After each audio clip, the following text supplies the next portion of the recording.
Bonjour à toutes et à tous, bienvenue pour ce Good Morning Market. Vous remarquez, Antoine n'est pas là, exceptionnellement je vais prendre le relais pour aujourd'hui. On va parler un petit peu d'actualité de marché, pas de trade présenté. De toute façon, le marché US est fermé, le New York Stock Exchange, le Nasdaq et le marché obligataire US ne seront pas ouverts aujourd'hui à l'occasion du jour de l'émancipation.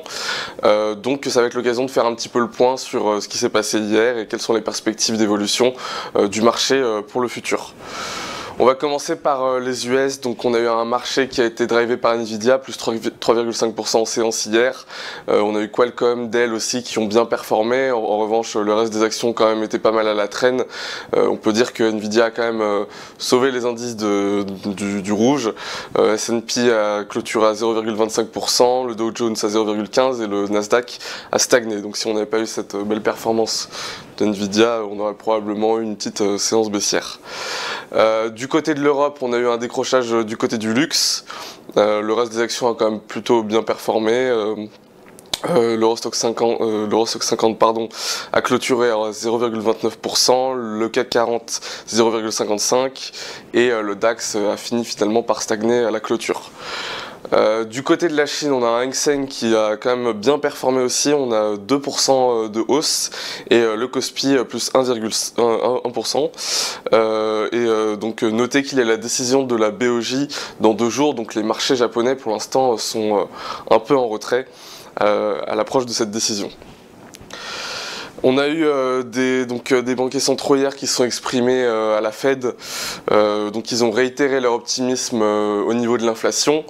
Ils se voient plutôt, ils pensent que l'intelligence artificielle va avoir à long terme un gain de productivité quand même conséquent sur les entreprises.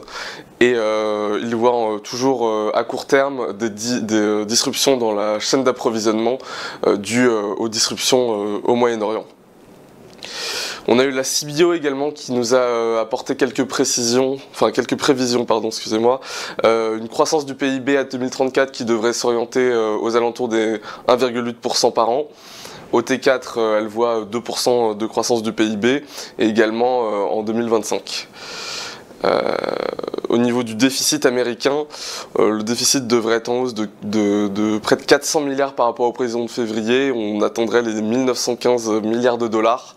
Un chiffre à noter, l'accroissement de la dette, c'est toujours plutôt un indicateur qui reste important à suivre. On a des nouvelles du côté de Tesla qui continue de perdre des parts de marché en Chine au profit de son concurrent BYD. Donc il y a une baisse des immatriculations au 2e trimestre de 9%. Donc ça a quand même provoqué une vente d'actions de la part de Warren Buffett. BYD n'a pas encore fait de commentaires à ce sujet. Et enfin, on va finir avec les matières premières, principalement le Brent qui a atteint les 85,5 $.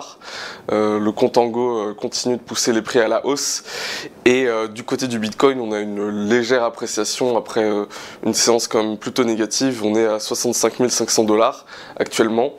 Notez quand même que le marché des altcoins a quand même pas mal décroché et que bien forcément si vous êtes exposé en crypto-monnaie, faites attention.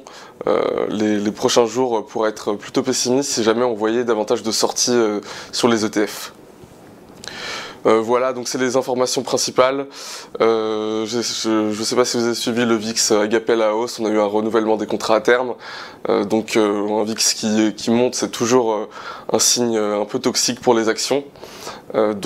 Suivez cet indicateur puisqu'il nous donne toujours une indication de comment est-ce que les marchés options se comportent, comment est-ce qu'ils pricent la volatilité, et donc forcément ça a des incidences sur la manière dont les gestionnaires de portefeuille hedgent leurs risques, et ça peut provoquer des mouvements de marché plutôt irrationnels comme des gamma squeeze ou alors des short squeeze.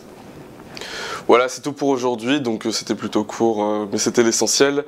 Je vous souhaite une très bonne semaine, j'espère que vos négociations seront positives, et je vous donne rendez-vous à demain pour un Good Morning Market avec Antoine cette fois-ci. Au revoir.